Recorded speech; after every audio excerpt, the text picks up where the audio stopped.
राधे राधे दोस्तों, प्रिय मित्रों, आज हम आपको सामुद्रिक शास्त्र के अनुसार सौभाग्यशाली महिलाओं के शरीर के लक्षणों के आधार पर उनके भविष्य एवं उनके व्यक्तित्व की जानकारी देने वाले हैं। नमस्कार दोस्तों, एक बार फिर से आप सभी का स्वागत है हमारे चैनल राजलक्ष्मी पर।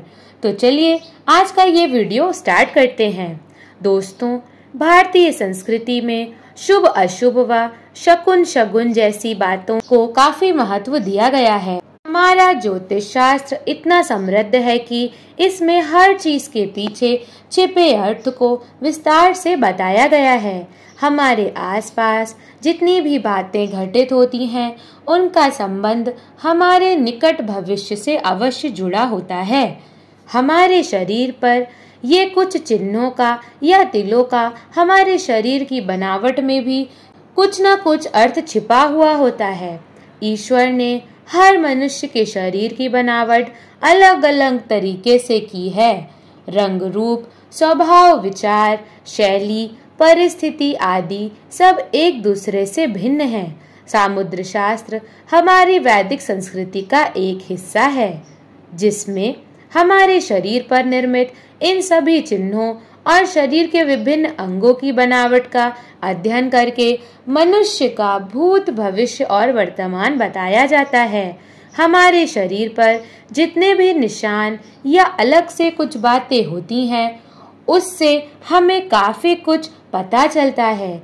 इसलिए हम आपको बताने वाले हैं सौभाग्यशाली स्त्रियों के शरीर के कुछ लकी चिन्हों और अंगों की बनावट के बारे में, जिनका सीधा प्रभाव उनके जीवन पर पड़ता है। नंबर 1, बात करते हैं जिन कन्याओं का चेहरा अपने पिता से मिलता जुलता हो, वह स्त्रियां बहुत ही भाग्यशाली होती हैं।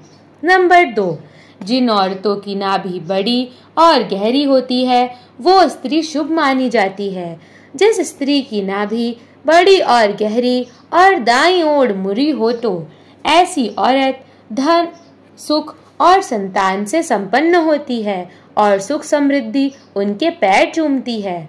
नंबर 3, जिन कन्याओं की जंघाएं पुष्ट और मांसल होती हैं, वे वैभवशाली होती हैं। इनके कारण ही पति को मकान और वाहन आदि का सुख बेहतर ढंग से प्राप्त होता है। नंबर 4, जिस स्त्री का शरीर आगे की तरफ हाथी की तरह उठा हुआ है, वह स्त्री भाग्यशाली होती है और पति के लिए बेहद लकी साबित होती है। नंबर 5, जिन महिलाओं की नाभि के आसपास या ठीक नीचे तिल या मसा हो, तो वे अपने परिवार के लिए बहुत भाग्यशाली होती हैं। नंबर 6, यदि आप कन्या को देखने के लिए जाते हैं, तो इस बात का ध्यान रखा जाना चाहिए कि उसके पैर की कनिष्ठा यानी कि छोटी अंगुली भूमि को स्पर्श करती हो, तो ऐसी स्त्री शुभ मानी जाती है। नंबर 7, जिस स्त्री के दांत लंबे होते हैं, ऐसे लंबे दांतों वाली महिलाओं को कभी भी धन से जुड़ी समस्याओं का सामना नहीं करना पड़ता। जिन लड़की के पैरों में शंख, कमल या चक्र का चिन्ह होता है, वे बहुत भाग्यशाली मानी जाती हैं। ऐसी लड़कियां जीवन में काफी तरक्की करती हैं।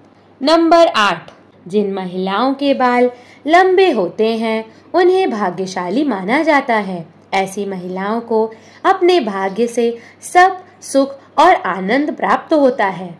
नंबर 9, जिन युवतियों के नेत्र कमल की पंखुड़ी के समान और उनके बीच का स्नान दुग्ध के समान सफेद हो, ऐसी कन्याएं पति के लिए भाग्यवर्धक होती हैं।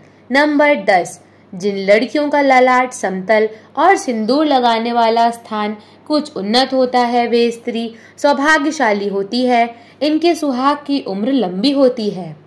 नंबर 11, यदि कन्याओं के बाल भोरे की तरह काले मेघमय हो, तो और कुंड के समान मुड़े हों, तो वह बहुत ही शुभ मानी जाती हैं। और रही बात जिन स्त्रियों के कान लंबे, ऊपर से चौड़े और नीचे से कीले होते हैं, ऐसी महिलाएं काफी भाग्यशाली होती हैं और उनकी उम्र काफी लंबी होती है। नंबर 12, जिन स्त्री की गर्दन लंबी होती है, उन्हें मंगलकारी माना गया है। शास्त्रों के अनुसार जिन कन्याओं की गर्दन लंबी होती है वह ऐश्वर्यशालिनी होती हैं। इनके रहते पति को कभी पैसों की कमी नहीं आती है। नंबर 13, जिन महिलाओं के पैर की एड़ियां गोलाकार और कोमल होती हैं, वैसी स्त्री सारी उम्र सुख सुविधाएं भोगती है और इनके इस गुण के कारण परिवार को भी लाभ होता है। जिन औरतों के पैर पर अंगूठा उठा हुआ गोल और लालिमा युक्त होता है, वह परिवार के लिए भाग्यशाली साबित होती हैं। 14, जिन स्त्रियों की एड़ियां सर्पाकार और पैर में त्रिकोण चिन्ह होता है, ऐसी स्त्रियां भी बहुत किस्मत वाली होती हैं। त्रिकोण का चिन्ह चतुराई का सूचक होता है और जो अपनी बुद्धि और समझदारी से अपने घर और परिवार को खुशहाल बनाती हैं। नंबर 15, जिन औरतों की आंख बड़ी होती है वह काफी दयालु प्रवृत्ति की होती हैं और उनके अंदर दान और परोपकार की भावना हमेशा रहती है। वह अपने साथ साथ अपने परिवार का भी अच्छे से ध्यान रखती हैं और जिस घर में उनकी शादी होती है वहाँ धन की कोई समस्या नहीं होती है। नंबर 16, जिन स्त्रियों के शरीर के दाहिनी ओर की तुलना में बाईं ओर अधिक तिल होते हैं, ऐसी लड़कियों को परिवार के लिए बहुत भाग्यशाली माना जाता है। वे अपने ससुराल वालों के लिए भी बहुत भाग्यशाली होती हैं। इनके परिवार में सुख की कभी कमी नहीं होती है। जिन महिलाओं के लंबे पैर होते हैं वह माँ लक्ष्मी का स्वरूप मानी जाती हैं। इनका विवाह जिस भी घर में होता है वहाँ कभी भी धन की कमी नहीं आती है। नंबर 17, जिन महिलाओं के माथे के बीच तिल होता है उनका विवाह अत्यधिक धनी और संपन्न व्यक्ति से होता है।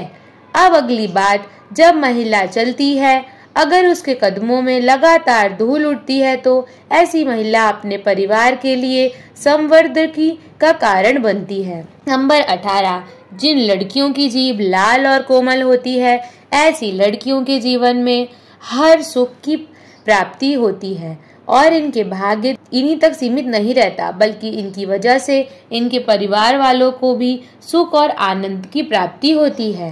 नंबर 19, जिन लड़कियों का माथा बहुत चौड़ा होता है उनका भाग्य बहुत ऊंचा होता है। यदि स्त्री का माथा 3 अंगुल से अधिक चौड़ा और चंद्रमा के आकार का हो तो ऐसी लड़कियों के सुख में वृद्धि होती है और वे जिस घर में भी जाती हैं उस घर में कभी भी पैसे और खाने की कमी नहीं होती है। तो दोस्तों, अगर आपको कुछ समझ नहीं आया हो या फिर आप कुछ पूछना चाहते हो तो कमेंट बॉक्स में जरूर लिखिएगा। तमाम जानकारी जन रुचि को ध्यान में रखकर दी जा रही है। ज्योतिष और धर्म के उपाय और सलाहों को अपनी आस्था और विश्वास पर आजमाएं। वीडियो का उद्देश्य मात्र आपको बेहतर सलाह देना है। इस संदर्भ में हम किसी प्रकार का कोई दावा नहीं करते हैं। दोस्तों, आज की वीडियो आपको कैसी लगी हमें कमेंट करके जरूर बताएं। अगर आपको हमारी वीडियो अच्छी लगी हो तो कमेंट बॉक्स में जय माँ लक्ष्मी जरूर लिखें। माता रानी आप पर सदैव अपनी कृपा बनाए रखे। हमारी वीडियो पर अंत तक बने रहने के लिए आप सभी का बहुत बहुत धन्यवाद।